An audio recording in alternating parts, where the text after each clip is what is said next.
মনকে করে সরল তুমি, নামাজ রোজা করে যাও। মনকে করে সরল তুমি, নামাজ রোজা করে যাও। গরিব এতিমকে ভুলো না, সাধ্য মতো দিয়ে যাও, সাধ্য মতো দিয়ে যাও। যাকাত দেবে হিসেব করে, এতিম মিসকিন সবারে। যাকাত দেবে হিসেব করে, এতিম মিসকিন সবারে। কিছু অংশ দিও তুমি, দিনকে আল্লাহর বাঁচাবারে, দিনকে আল্লাহর বাঁচাবারে। আলিমের সোহবতে থেকে হজ কাবা করে নাও। আলিমের সোহবতে থেকে হজ কাবা করে নাও, হজ কাবা করে নাও। মনকে করে সরল তুমি, নামাজ রোজা করে যাও। মনকে করে সরল তুমি, নামাজ রোজা করে যাও। গরিব এতিমকে ভুলো না, সাধ্য মতো দিয়ে যাও, সাধ্য মতো দিয়ে যাও। মানব মনে ব্যথা দিয়ে নাজাত তুমি পাবে না। কেন? ফরজ কাজ বাদ দিয়ে দিনের খিদমত হবে না, দিনের খিদমত হবে না। আলিমের সোহবতে মসলা ফতোয়া শিখে নাও। আলিমের সোহবতে মসলা ফতোয়া শিখে নাও, মসলা ফতোয়া শিখে নাও। মনকে করে সরল তুমি, নামাজ রোজা করে যাও।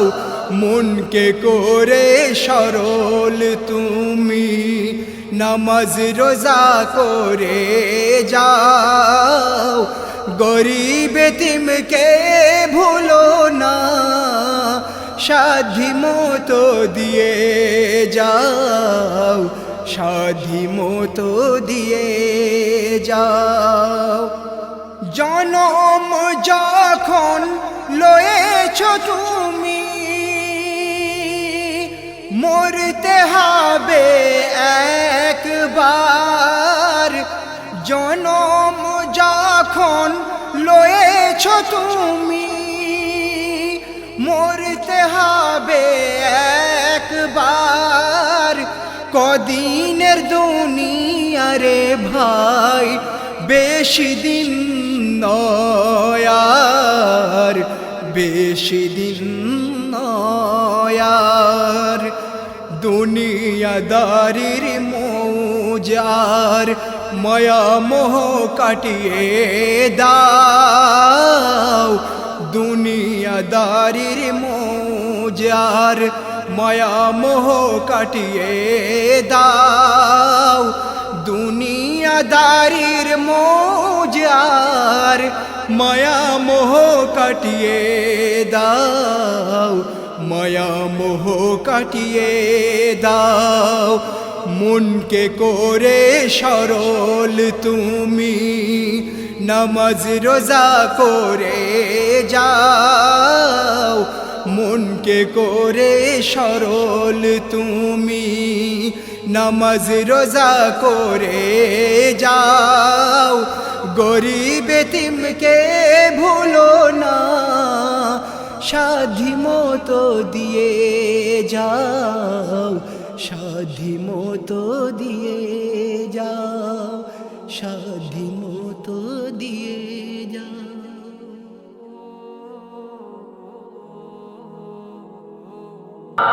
অন্তরকে কলুষমুক্ত করার একটা প্রচেষ্টা, একটা মেহনত এবং সেই তালিম এবং সেই সাধনা এবং সংসর্গ পাওয়ার একটা সবথেকে বড় ট্রেনিং বা শিক্ষা।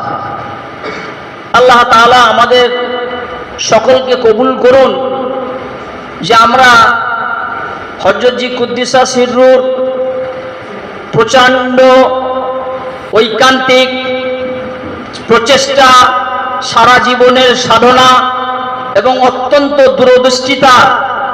আগে ইমাম জলিল সাহেব বলছিলেন, মৌলানা সাহেব আব্দুল জলিল সাহেব বলছিলেন, হযরত মাওলানা আব্দুল জলিল সাহেব বলছিলেন যে হযরতজি সেই 1957 সালে তখন থেকে কি আর চিন্তা করলেন যে এই একটা মিশন চালু করতে হবে এবং মানুষকে তৈরি করতে হবে।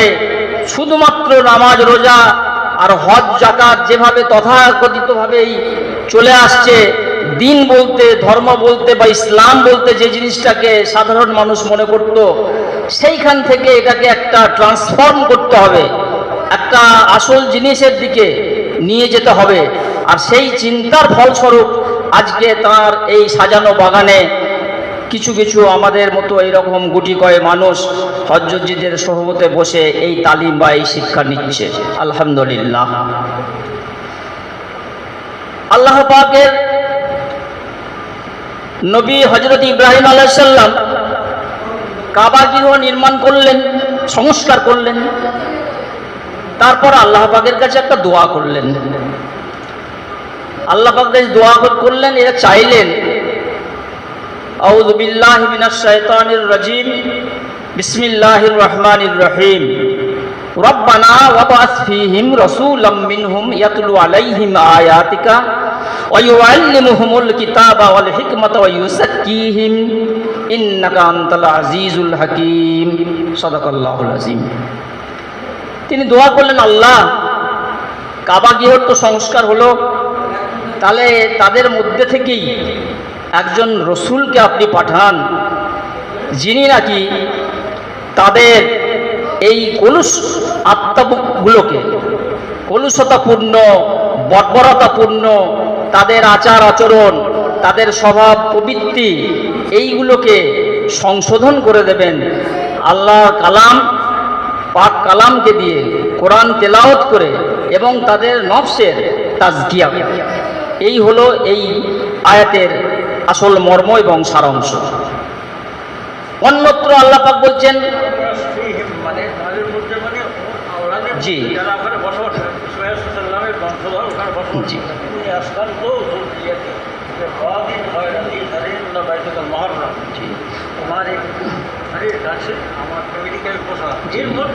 জি, হযরত ইব্রাহিম আলাইহিস সালাম দোয়া করলেন যে আল্লাহ পাক আমার বংশের মধ্যে থেকে একজন রসুলকে আপনি পাঠান, যে নাকি, যিনি নাকি আমাদের আল্লাহ পাকের কোরআন তেলাওয়াত করবেন, আয়াত পড়ে শোনাবেন এবং তাদের হিকমত প্রজ্ঞা দান করবেন এবং তাদের তাজকিয়া করে দেবেন, নফসের সংশোধন করে দেবেন।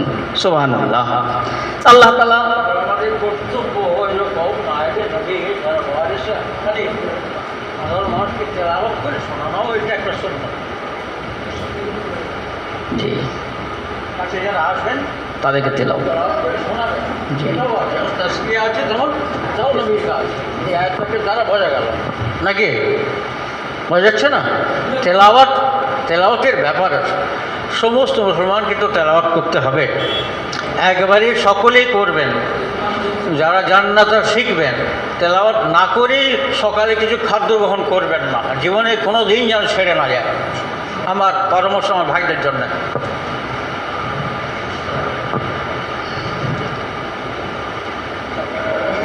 আল্লাহ তাআলা এই ব্যাপারে সূরা শামসের মধ্যেও কতকগুলো প্রায় 8টা 9টা এরকম কসম করে আল্লাহ পাক বলছেন যে নফসকে তার সংশোধন করলো, কলুষ মুক্ত করলো, সে কামিয়াব হলো। যে তার নফসকে নষ্ট করলো, পবিত্রির বশবর্তী হয়ে চললো, তা সে নিজেকে, তার নিজের জীবনকে এবং আখিরাতকে বরবাদ করলো। কাজেই নফসকে দমন করা, কুপবিত্রি, কু অভ্যাস থেকে নিজেদেরকে দূরে সরানো, এটাই হচ্ছে আমাদের মুখ্য উদ্দেশ্য এবং আসল বিষয়বস্তু। তাই আমাদের হজ্জতজিরা আমাদেরকে যে নির্দেশনা দিচ্ছেন কোরআন হাদিস সম্মত, তাদের অভিজ্ঞতালব্ধ জ্ঞান, তারা অকপট খোদাপ্রেমিক মানুষ, তাদের কাছ থেকে আমরা বেশি বেশি করে ফয়েজ হাসিল করতে পারি এবং নিজেদের জীবন গঠন করতে পারি। প্রত্যেকটা ব্যাপারে তাদের সঙ্গে আমরা তাআল্লুক মা আল্লাহ, নিসবত, সোহবত এবং তাদের সঙ্গে থেকে আমরা যেন এই শিক্ষা এবং এই দীক্ষা নিতে পারি এবং প্রকৃতপক্ষেই একটা নিয়ত করি যে আমার মধ্যে সত্যিকারের কি দোষগুলো আসছে, এইগুলো একটু নিজে নিজে দেখি। হযরত ওমর রাদিয়াল্লাহু তাআলা আনহু বলেছেন যে মরার আগে, মানে আল্লাহর কাছে হিসাবের দিন দাঁড়াবার পূর্বে নিজে একবার নিজের হিসাবটা নাও। হযরত ওমর রাদিয়াল্লাহু তাআলা, এটা একটা জায়গায় পাওয়া যায় যে উনি বলছেন যে আল্লাহ পাকের কাছে যখন আখিরাতের জিন্দেগিতে দাঁড়াবো, তার পূর্বেই নিজের হিসাবটা নিজে নিজে কিছু হিসাব করা, অর্থাৎ নিজের মহাসেবা করা। যেটা কালকে মুফতি সাহেবও বলছিলেন যে সকাল থেকে নিয়ে আর রাত্রি পর্যন্ত, সেই সময় রাত্রেবেলা শুয়ে বিছানাতে বসে নিজের আমলটাকে একটু নিজের কাছে রাখা, যে কি করলাম, কত মন্দ কাজ করলাম, কত ভালো কাজই বা করলাম, কিছু তওবা ইস্তেগফার করা। এই যে আমাদেরকে ওনারা মাঝে মধ্যে এইসব ব্যাপারগুলো বাতলে দিচ্ছেন, এইগুলোই হচ্ছে আমাদের অ্যাকচুয়ালি নফসের সংশোধন করা, এইগুলোই হচ্ছে আমাদের অ্যাকচুয়ালি তাজকিয়া করে দেওয়া। হযরত থানভী রহমতুল্লাহ আলাইহি এক জায়গায় বলেন, ওনার এক মজলিসের একটা রেফারেন্সে দেখছিলাম যে নফসকে দমন করার ব্যাপারে, একে মারা যায় না কিন্তু দমন করতে হয়। কেমনভাবে? যারা এই নফসকে দমন করে নফস জয়ী মানুষ, তাদের সোহবতে থেকে এই রত্নটা হাসিল করতে হবে। এই রত্ন হাসিল করা শুধু কেতাব পড়ে কখনোই সম্ভব হবে না, বরং তাদের সোহবতে বসে তাদের কাছ থেকে ট্রেনিং নিতে হবে। নফস জয়ী মানুষ তারা, তাদের কাছ থেকে নফসকে জয় করার যে পন্থা, যে পদ্ধতি, তারা যে চিকিৎসা দেন, সেই মোতাবেক নিজেদের চিকিৎসা করতে হবে, মানে নিজেদেরকে সেই মতো সেবন করতে হবে। ডাক্তারের কাছে গেলে ডাক্তার বিভিন্ন রকম ওষুধ দেন, কিছু নিষেধাজ্ঞা করেন, কিছু কাজ করতে বলেন, কিছু ওষুধ খেতে বলেন, কিছু জিনিস ছেড়ে দিতে বলেন। ঠিক তদ্রূপ রুহানি যারা ট্রিটমেন্ট করেন, যারা রুহানি যে সমস্ত তরক্কির জন্য যে সমস্ত আধ্যাত্মিক চিকিৎসা যারা করেন, সেই হুজুররা যে সমস্ত যেই মোতাবেক আমাদেরকে দেন সেইগুলো করা। হুজুরগণ যে সমস্ত আমাদেরকে পথ বাতলিয়ে দেন, সেই মোতাবেক আমাদের চললে আমাদের এই নফসকে জয় করাটা সহজ হয়ে যাবে। এক কবি বলছেন যে নফসের বুকে একটা লাথি পা রাখো, তারপরের পাটাই হচ্ছে আল্লাহ পাকের, আল্লাহর প্রেমের গলিতে, আল্লাহর কাছে তুমি আল্লাহর গলিতে পা রাখতে পারলে। একটা কবিতাও আছে, আমার ঠিক মনে আসছে না এই মুহূর্তে।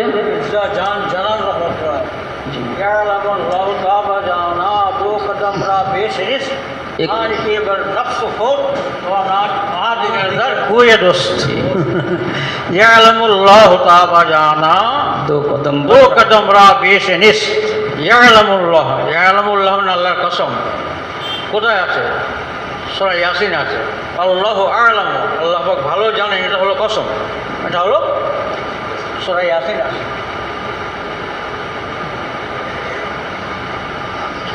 তো ইয়ালামুল্লাহ, এটা কসম, আল্লাহ শপথ করে বলছি। তা বা জানা, হে মির্জা জানান, তুমি জেনে রেখে দাও। নিজেকে খেতাব করে নিজে বলছেন। যে আল্লাহকে পাওয়া দুটো কদমের বেশি ফেলতে হবে না। আমার হযরত বলতেন দুটো কদম নয়, ওটা একটাই কদম, জি দুটো নয়, এক পা ফেললে হবে। কি একটা হলো আয় কি এবার নফসে খোদ, নিজে নফসের উপর একটা পা মারো, আর দ্বিতীয় পা আল্লাহর গলিতে পৌঁছে যাবে। সুবহানাল্লাহ। তো পথ তো সহজ আছে, কিন্তু সেই পথটা আমাদেরকে মানতে হবে এবং সেই পথটা ধরতে হবে। শুধু গাড়ি গাড়ি কিতাব পড়া, শুধু গাড়ি গাড়ি ইলম হাসিল করা, জলসায় গিয়ে সারা রাত জলসা শোনা, আসল মকসাদ হলো নিজের সংশোধন করা। চলার পথে যা কিছু আমাদের ভুল ত্রুটিগুলো আছে ইবাদতের মধ্যে, এই সব ব্যাপারগুলোকে আমাদের একটু খেয়াল করা, আর এইটার ব্যাপারে কিছু সৎ গুণ অর্জন করা, আর কিছু বদ খাসলত পরিত্যাগ করা, এইগুলো করতে হবে। এইগুলো না করতে পারলে পথ অনেক দূর হয়ে যাবে। হজ্জুজিরা বলবেন আমরা কিন্তু ওষুধ খাবো না, তাহলে আমাদের রোগ কী করে ভালো হবে? এই জন্যে থানভী সাহেব রহমতুল্লাহ আলাইহি বলেন যে গাফলত, এই গাফলতটাকে যদি দূর করে দেওয়া যায়, যে মন চাইছে না কিন্তু মনকে তার নফসের উল্টো দিকে কাজ করতে হবে, তাহলেই সেখানে তার মুজাহাদাটা আসলেই মুজাহাদা বলে গণ্য হবে। এইটা যদি করতে পারা যায় তাহলে আমাদের জন্য পথ খোলা রয়েছে, পথ সহজ রয়েছে। আল্লাহ তাআলা আমাদেরকে তৌফিক দান করুন, আমরা সকলেই যেন এখান থেকে হযরতজি দয়ের কাছ থেকে আমরা যে সমস্ত উপদেশগুলো, যে সমস্ত আমাদের ডাইরেকশন দেন, নির্দেশনা দেন, সেইগুলো আমরা মনে প্রাণে সত্যিকারের আল্লাহকে পাওয়ার জন্যে, আল্লাহকে সন্তুষ্ট করার জন্যে, সত্যিকারের দুনিয়া এবং আখিরাতের শান্তি এবং মুক্তি লাভের জন্যে আমরা সেই কাজগুলো করতে পারি। আল্লাহ পাক আমাকে এবং আমাদের সকলকে আল্লাহ পাক তৌফিক এনায়েত করুন। ওমা আলাইনা ইল্লাল বালাগুল মুবিন। শুধু এখানেই না, শুধু এখানেই, যেখানে যার কাছে মহাক্কি তালিম থাকবে কাছাকাছি, যার থেকে ফায়দা নেওয়া যান, সত্যিকারের যিনি মহাক্কি তালিম, তার থেকে ফায়দা নিতে হবে, যে যেখানেই থাকুক না কেন। এটা আমাদের নিকেতনের বৈশিষ্ট্য। আলহামদুলিল্লাহ, এই কথা কেউ বলে না, খালি নিজেরটাই। এটা হযরতের একটা গুরুত্বপূর্ণ শিক্ষা। আলহামদুলিল্লাহ, যে আমরাই নয় বরং যেখানে সত্যিকার মানুষ আছে আর তার সহবতে যদি যাওয়া সম্ভব হয়, তার কাছে ফায়দা নেওয়া যদি সম্ভব হতে আমাদের নিতে হবে। अपनी जमातों वाले अपने अपने इलाका के उलामा के साथ जोड़े। গাঁদারা জোড়ে না, জোড়ে। এবারে কি কিতাব থেকে পড়া? আলহামদুলিল্লাহ, আলহামদুলিল্লাহ। এখন হযরতজি কুদ্দিসা সিরুর এমন একটি বিখ্যাত গ্রন্থ থেকে কিছু অংশ পড়া হবে। আপনারা অশ্রু ভরা চোখে হযরতজির জান্নাতুল ফেরদাউসের জন্য দোয়া করবেন, আর মনে মনে এটা ভাববেন যে আমার হযরতজি কত বড় পণ্ডিত মানুষ ছিলেন।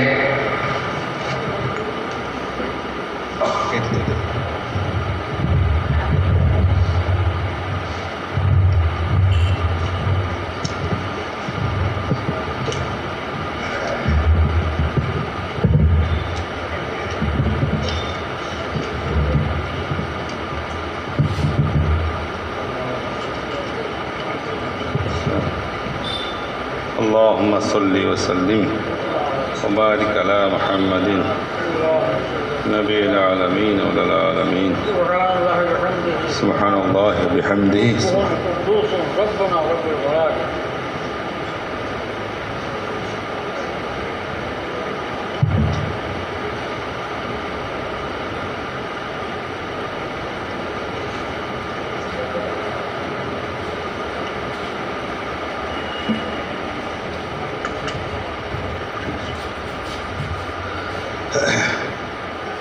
শ্রদ্ধেয় হযরতজি কুদ্দিসা সিরুর খলিফাদ্বয়, উপস্থিত উলামা এবং দিনদরদি ভাই সব, প্রত্যেককে আমার আসসালামু আলাইকুম ওয়া রাহমাতুল্লাহি ওয়া বারাকাতুহু।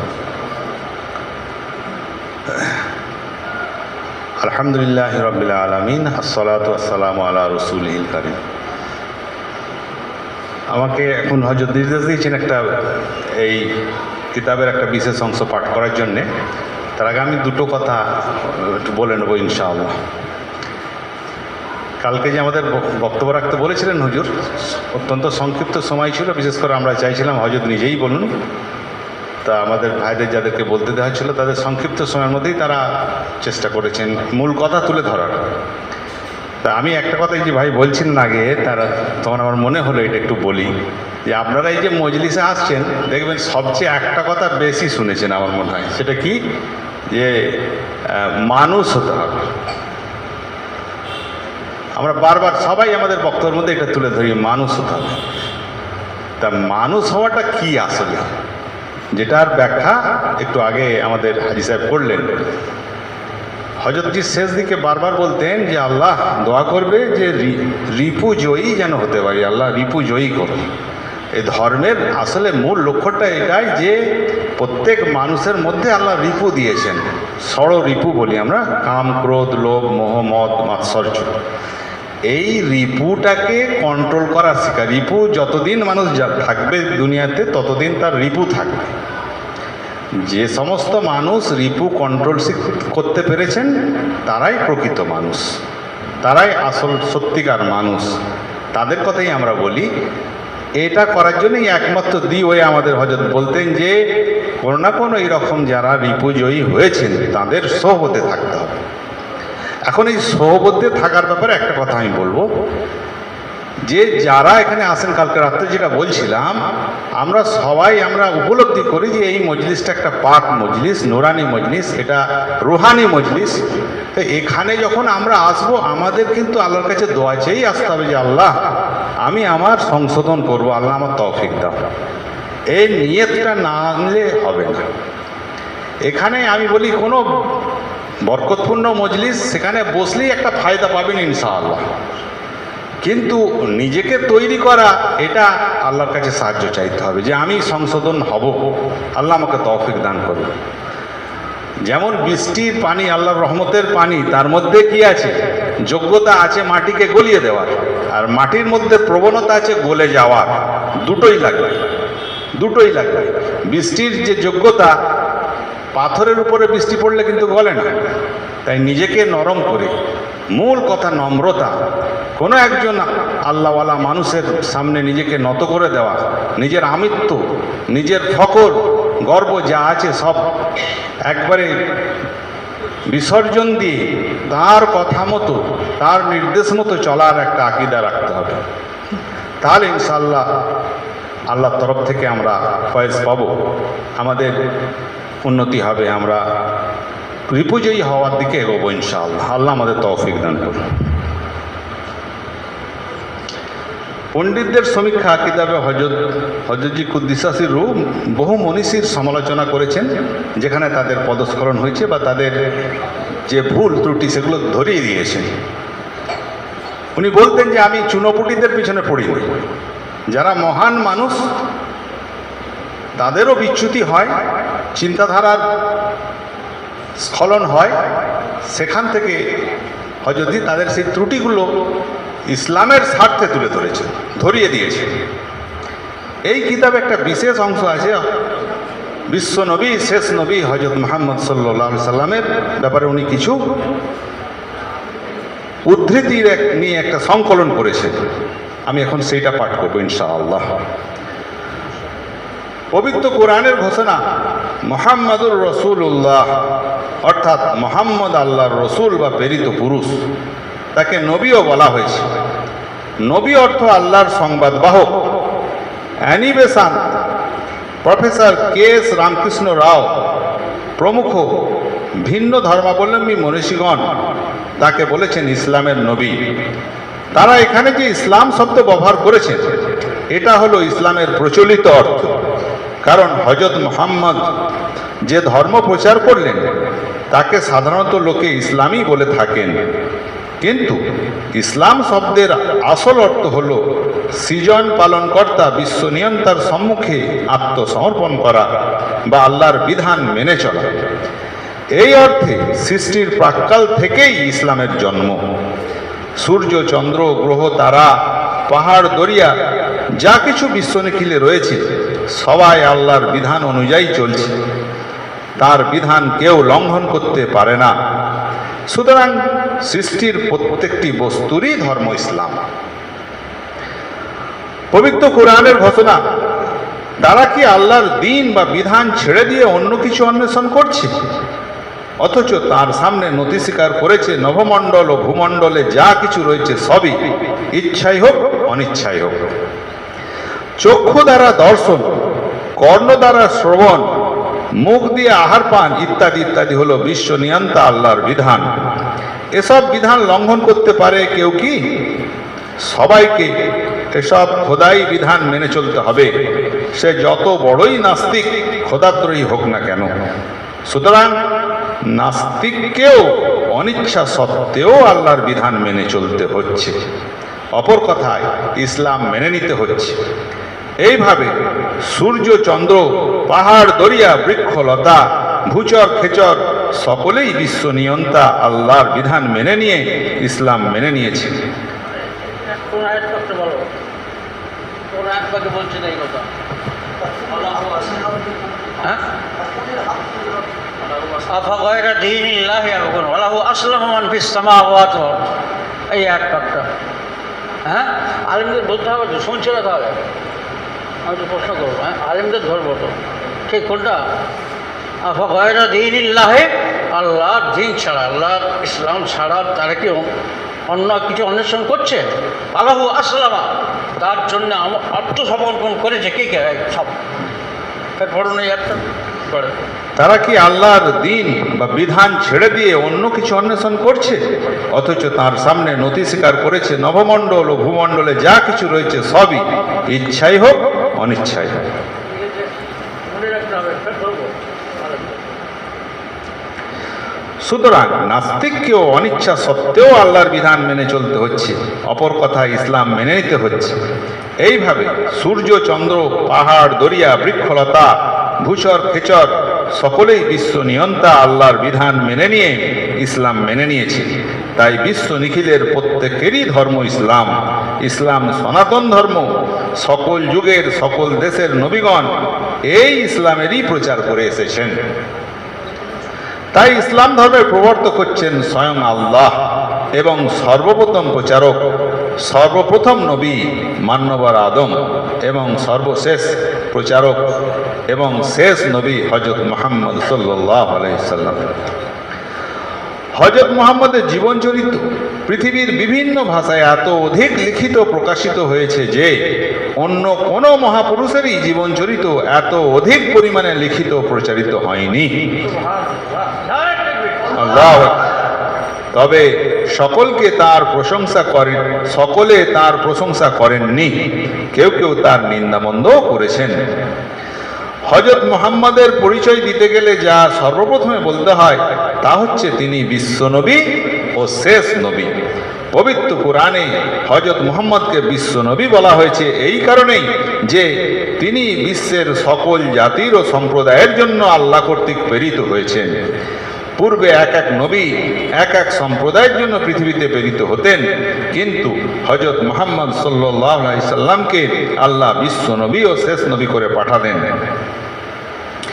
আমি যতটুকু অনুশীলন ও চর্চা করে দেখেছি,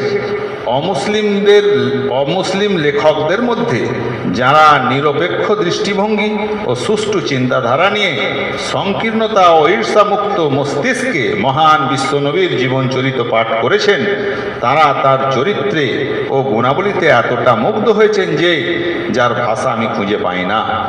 তাদের মধ্যে সর্বপ্রথমে আমি অ্যানি বেসান্তের নাম আনছি। তিনি তার ভাষণে যা বলেছেন তা থেকেই আমি এই পুস্তকে কিছু আলোচনা করব। স্বয়ং অ্যানি বেসান্ত বলছেন, it is impossible for anyone who studies the life and character of the great prophet of Arabia, who knows how he taught and how he lived, to feel anything but reverence for that mighty prophet, one of the great messengers of the Supreme. অর্থাৎ যিনি আরবের মহান নবীর জীবনচরিত অনুশীলন করেছেন এবং তার শিক্ষা ও জীবনযাপন প্রণালী সম্বন্ধে অবহিত হয়েছেন, তার পক্ষে মহামহিমময় আল্লাহর অন্যতম শ্রেষ্ঠ দূতের সম্বন্ধে শ্রদ্ধা জ্ঞাপন ব্যতীত অন্য কোনরূপ ধারণা করা অসম্ভব। অমুসলিম মনীষীদের খুবই আকৃষ্ট করেছে মহান বিশ্বনবীর জীবন চরিত্র থেকে যে বিষয়টা, সেটা হলো বিশ্বনবীর আবির্ভাব ঘটে আরব দেশে যে সময়, সেই সময় আরবের সামাজিক অবস্থা কীরূপ ছিল, আবার সেই অবস্থার পরিবর্তন হলো কীরূপ অদ্ভুত এই বিষয়টা। মিসেস অ্যানি বেসান্তের ভাষণ অবলম্বনে আমরা এখন কিছু আলোচনা করব। খ্রিস্টীয় ষষ্ঠ শতাব্দীতে আরব ও সিরিয়ার অবস্থা কীরূপ ছিল। ধর্ম নিয়ে যুদ্ধ হতো, ঘরবাড়ি ধ্বংস করা হতো, রক্তক্ষয়ী পাশবিক কলহ বিবাদ বংশানুক্রমে চলত। ঘৃণা বিদ্বেষের কারণে মানুষে মানুষে, বংশে বংশে, গোত্রে গোত্রে বিভেদ সৃষ্টি হতো। এমনই নির্দয় ভয়ঙ্কর পৌত্তলিকতা ছিল যে প্রতিমার নামে নরবলি হতো, আর সেই মৃত ব্যক্তির মাংস নিয়ে প্রীতিভোজ হতো। মানুষে মানুষে ভালোবাসার স্থান কেড়ে নিয়েছিল মানুষের পাশবিক আচরণ। দাম্পত্য জীবন ছিল লাম্পট্যে ভরা। সামান্য ক্রোধের কারণেই যুদ্ধ সংগঠিত হতো, যাতে জ্ঞাতি জ্ঞাতিকে নিহত করত, প্রতিবেশী প্রতিবেশীকে নিহত করত। এরূপ খুন, হত্যা, নিষ্ঠুরতা ও পাশবিক আচরণের জ্বলন্ত নরকের মধ্যে একটি শিশুর জন্ম হচ্ছে। অ্যানি বেসান্ত আরও বলেন, পরবর্তীকালে হজরত মুহাম্মদ সাল্লাল্লাহু আলাইহি সাল্লামের প্রাথমিক পর্যায়ের জনৈক সহচরের বিবরণ শুনুন। আমরা অজ্ঞতা ও বর্বরতার গভীর গহরে নিমজ্জিত ছিলাম। আমরা প্রতিমার পূজা করতাম। লাম্পট্যময় জীবন ছিল আমাদের। মরার মাংস খেতাম, অশ্লীল কথা বলতাম। প্রতিবেশী ও মানবের প্রতি কর্তব্য মনুষ্যত্বের অনুভূতি বলে আমাদের কিছুই ছিল না। আমরা আইন বলে কিছু জানতাম না, জানতাম কেবল জোর যার মুল্লুক তার। এহেন পরিস্থিতিতে আল্লাহ আমাদের মধ্যে এমন একজন মানুষ প্রেরণ করলেন, যার জন্মবৃত্তান্ত, সত্যবাদিতা, সততা ও পূত চরিত্রের কথা আমাদের জানা ছিল। তিনি আমাদেরকে আল্লাহর একত্ববাদের দিকে আহ্বান জানালেন এবং আল্লাহর সঙ্গে কাউকে শরিক করতে নিষেধ করলেন। তিনি আমাদেরকে প্রতিমা পূজা করতে নিষেধ করলেন। তিনি আমাদের আদেশ দান করলেন সত্য কথা বলতে, গচ্ছিত মালের হেফাজত করতে এবং প্রতিবেশীর অধিকার সংরক্ষণের আদেশ দিলেন। দয়া প্রদর্শনের শিক্ষা দিলেন। নারীদের হেয় করতে নিষেধ করলেন। অনাথ শিশুর ধনসম্পদ অপহরণ করতে নিষেধ করলেন। অবৈধ অন্যায় কার্য থেকে বিরত থাকতে বললেন। তিনি আমাদেরকে উপাসনা করার, দান ধ্যান করার এবং উপবাস ব্রত পালনের বা রোজা পালনের আদেশ দান করলেন। আমরা তাকে বিশ্বাস করে তার উপর ঈমান এনে তার সমস্ত শিক্ষা গ্রহণ করলাম। ইসলামের নবীর শিক্ষা গুণে তদানীন্তন পরিস্থিতির কিরূপ পরিবর্তন হলো, তার প্রমাণ সমসাময়িক মানুষের সাক্ষ্য দ্বারা পাওয়া গেল। ইসলামের নবীর প্রাথমিক স্তরের ভক্তরা কি নির্মমভাবে নির্যাতিত হয়, যা শুনলে গা শিউরে ওঠে। তবুও তারা মুহাম্মদকেও ছাড়েননি, তার ধর্মও ছাড়েননি। এক অদ্ভুত বিস্ময়কর ব্যাপার, যে মানুষ এইরূপ অকপট ভক্ত তৈরি করতে পারেন এবং মানুষের অসাধারণ ভালোবাসার পাত্র হয়ে উঠতে পারেন, তিনি নিশ্চয়ই ঈশ্বর কর্তৃক প্রত্যাদেশ প্রাপ্ত, তাঁর প্রেরিত পুরুষ। আপনি দেখতে পাবেন তিনি কোনো শত্রুর প্রতিশোধ গ্রহণ করেননি, যুদ্ধবন্দীদের নিহত করেননি, বা সেই যুগের প্রথা অনুযায়ী তাদের সঙ্গে পাশবিক আচরণ করেননি। নবীজির ভক্তগণ নিজেরা খেজুর খেয়ে যুদ্ধবন্দীদের রুটি খাইয়েছেন। এমনই শিক্ষা ছিল হযরত মুহাম্মদ সাল্লাল্লাহু আলাইহি ওয়াসাল্লাম। এ বিষয়ে প্রফেসর কে.এস. রামকৃষ্ণ রাও কি বলছেন, এবার আমরা তাই দেখাবো। তিনি বলছেন, ইসলামের প্রাথমিক পর্যায়ের ভক্তবৃন্দ ইতিহাস পাঠ করুন। ইসলামের প্রাথমিক পর্যায়ের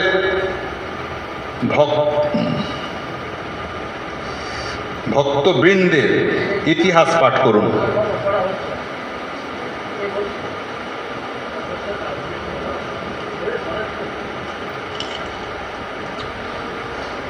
তিনি বলছেন, পুরুষ ও রমণীর প্রতি যে পাশবিক আচরণ করা হয়েছিল তা শুনলে প্রত্যেকটি মানুষের হৃদয় বিগলিত হবে।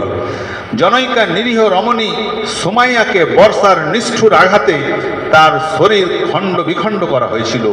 ইয়াসির নামে জনৈক ব্যক্তির দুই পা দুদিকে দুটো উটের সঙ্গে বাঁধা হয়েছিল এবং উট দুটিকে বিপরীত দিকে তাড়ানো হয়েছিল। কি নির্মম নিদারুণ পাশবিক আচরণ! খাব্বাব বিন আরসকে উত্তপ্ত বালুকার উপর শোয়ানো হয়েছিল এবং তার বুকের উপর কোনো পশুকে দাঁড় করানো হয়েছিল যাতে সে নড়তে চড়তে না পারে, এবং এইভাবে চর্মের অভ্যন্তরস্থ মেদ দ্রবীভূত হয়। খাব্বাব বিন আদিকে নির্মমভাবে হত্যা করা হয়। তার দেহের মাংস খণ্ড খণ্ড করে কেটে ফেলা হচ্ছিল, আর সেই সময়ে তাকে জিজ্ঞেস করা হয়েছিল, দেখো, তোমাকে যদি এখন ছেড়ে দেওয়া হয় তাহলে তুমি কি তোমার স্ত্রী পুত্রের সঙ্গে গৃহে আরামে দিন কাটাতে পারবে? এবং তোমার স্থলে যদি মুহাম্মদকে এইভাবে নির্যাতিত ও নিহত করা হয় সেটা কি উত্তম হবে না? খাব্বাবের উত্তর ছিল, শোনো, আমার এবং আমার স্ত্রী পুত্রের প্রাণ উৎসর্গ করে দেব, কিন্তু তবুও প্রিয় মুহাম্মদের দেহে একটি কাঁটা পর্যন্ত বিদ্ধ করতে দেব না। এইরূপ বর্ণনা দিয়ে প্রফেসর রাও বলছেন, scores of heart-rending incidents of this type may be narrated, but what do all these incidents show?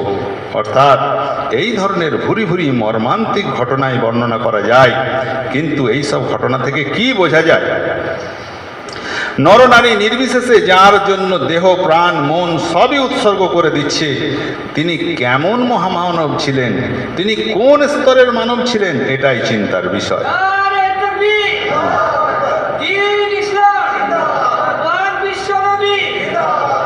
তাই তিনি বলছেন, মুসলিম অমুসলিম নির্বিশেষে সকলেরই কর্তব্য এই মহামানবকে শ্রদ্ধা জানানো।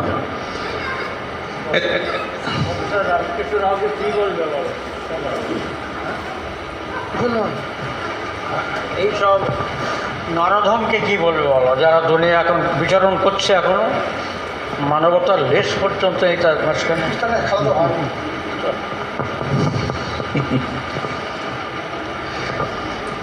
একটি ঘটনা মনে পড়ে, তদানীন্তন যুগে আরবের লোকেরা কন্যা সন্তানকে জীবিত প্রথিত করত, কারণ কারো কন্যা সন্তান হলে সেটা পিতার পক্ষে যেন অপমানসূচক ব্যাপার বলে মনে হতো।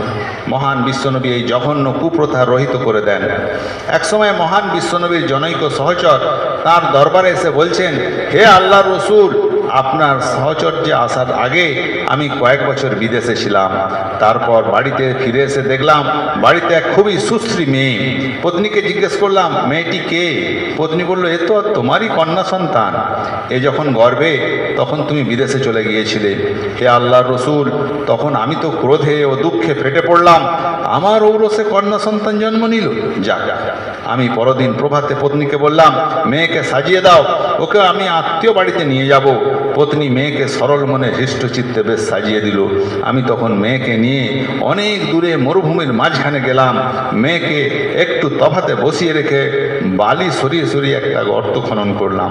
তারপর মেয়েটিকে সেখানে এনে সেই গর্তের মধ্যে শুইয়ে দিয়ে চতুর্দিক থেকে বালি টেনে টেনে তাকে চাপা দিতে লাগলাম। মেয়েটি জিজ্ঞেস করে, আব্বা, এমন কেন করছো? আমি তখন তাকে এটা ওটা বুঝিয়ে রাখি।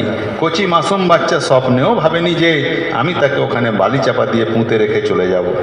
ওগো আল্লাহর রসূল, আমি যখন বাচ্চার দেহে বালি চাপা দিতে থাকি, আমার জামার আস্তিনে বালি লাগে, তখন আমার কচি বাচ্চার জানে এটা সহ্য হচ্ছিল না যে আব্বার সুন্দর সাদা জামার আস্তিনে ধুলাবালি লাগবে।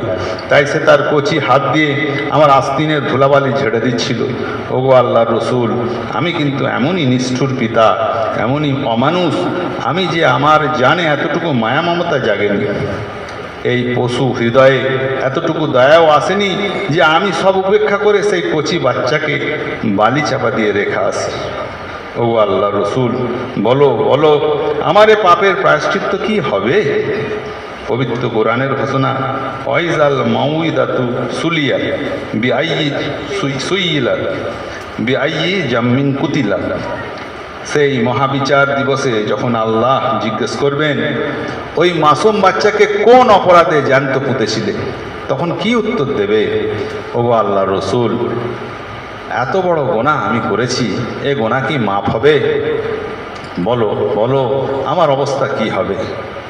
এইভাবে ওই নবী সহচর হাও হাও করে কাঁদছেন আর ওই পাপের প্রতিকার মানছেন।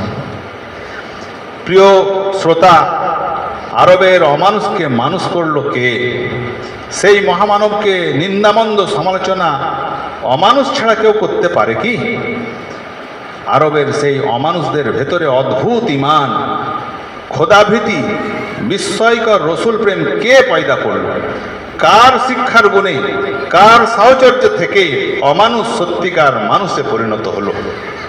হযরত বিশ্বনবীর যুগের দু একটি ঘটনা পাওয়া যায় যে একসময় জনৈকা রমণী ব্যভিচারের ফলে গর্ভবতী হয়। তখন সে অনুতপ্ত হয়ে এ পাপের প্রায়শ্চিত্ত করার মানসে হযরত বিশ্বনবীর নিকটে এসে স্বীয় অপরাধ স্বীকার করে। হযরত তাকে বললেন, তুমি সন্তান প্রসবের পরে এসো। সে তাই পুনরায় সন্তান প্রসবের পরে এলো। হযরতের নিকটে পূর্বেকার ঘটনা শুনিয়ে তার পাপের প্রতিকার চাইল। হযরত বললেন, শিশুর স্তন্যপান পরিত্যাগের পরে তুমি এসো। রমণীটি তাই করেছিল।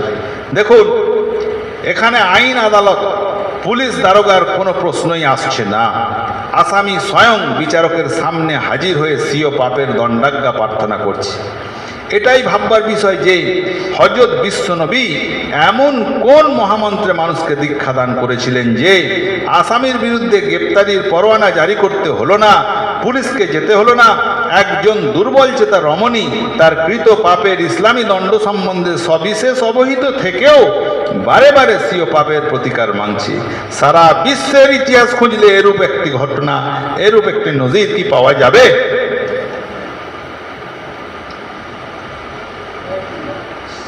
সবিশেষ মানে কি? অবগত, সবিশেষ অবগত মানে কি? কেন বললো? খালি ঘুমলে কি শুনবে?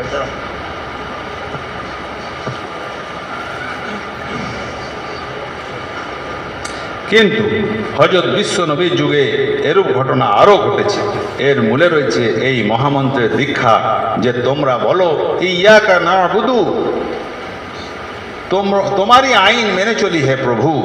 বিশ্ব মানব যখন বিশ্বপ্রভুর ইবাদত করতে শিখবে, বিশ্বপ্রভুর দাস হয়ে যাবে, তখন জগৎ থেকে সর্বপ্রকার দুর্নীতি ও পাপ বিদূরিত হবে। ইয়াকা না'বুদু বা তোমারই দাসত্ব করি, এই মন্ত্র সকল পাপের পথ রুদ্ধ করে দেয়। শুধু তাই নয়, মানবের মধ্যে নিষ্ঠা, সততা এবং কর্তব্যবোধ ও দায়িত্ব জ্ঞানও জাগরিত করে। মানুষ আইন আদালতকে ভয় করে, সমাজকে ভয় করে, রাষ্ট্রশক্তিকে ভয় করে, উপরস্থ কর্মচারী বা কর্তৃপক্ষকে ভয় করে। তারই ফলে সে অন্যায় ও পাপ থেকে বিরত থাকতে চেষ্টা করে, কর্তব্যে অবহেলা করতে, দায়িত্বজ্ঞানহীন হতে ভয় পায়। কিন্তু স্বীয় মর্যাদা ও ইজ্জত বাঁচাতে গিয়ে গোপনে গোপনে পাপ করেই চলে। সুযোগ কোনো দিনই ছাড়ে না, সুযোগ অন্বেষণে সব সময়ই থাকে। সমাজের চোখ এড়িয়ে আইন আদালতের ফাঁকে মানুষ অন্যায়ের পর অন্যায় করে চলেছে। অন্যায়ের পথ রুদ্ধ করতে, পাপের স্রোত বন্ধ করতে কি পেরেছে কেউ? পাপের মাত্রা, অন্যায়ের গতি বেড়েই চলেছে। সর্বত্র অন্যায়, বিশৃঙ্খলা, নির্যাতন, শোষণ, প্রতিটি বিভাগেই সর্বস্তরেই কর্তব্যে অবহেলা, দায়িত্বজ্ঞানহীনতা, মিথ্যা, অশুদ্ধ পায় অর্থোপার্জন পরিদৃষ্ট হয়। জগতে আজ দুর্নীতি, পাশবিকতা, অসত্য, অন্যায়, অত্যাচার, অনাচার, অবিচার ও কলুষের অপ্রতিহত গতি রোধ করতে কোনো চিন্তাধারা, কোনো পরিকল্পনা ও কোনো শক্তি কার্যকরী ও সফল কাম হচ্ছে না। কেউ বলেন শিক্ষার হার বাড়ালে, কেউ বলেন আর্থিক সমস্যার সমাধান হলে দুর্নীতি ও অন্যায়ের মাত্রা হ্রাস পাবে। কিন্তু দেখা যাচ্ছে পাপের স্রোত বন্ধ করতে শিক্ষাও সমর্থ হচ্ছে না, অর্থও সমর্থ হচ্ছে না, শাসন ও আইনও সমর্থ হচ্ছে না। অর্থ যদি অন্যায় ও দুর্নীতির পথ রুদ্ধ করতে পারত, তাহলে বিত্তশালী ব্যক্তি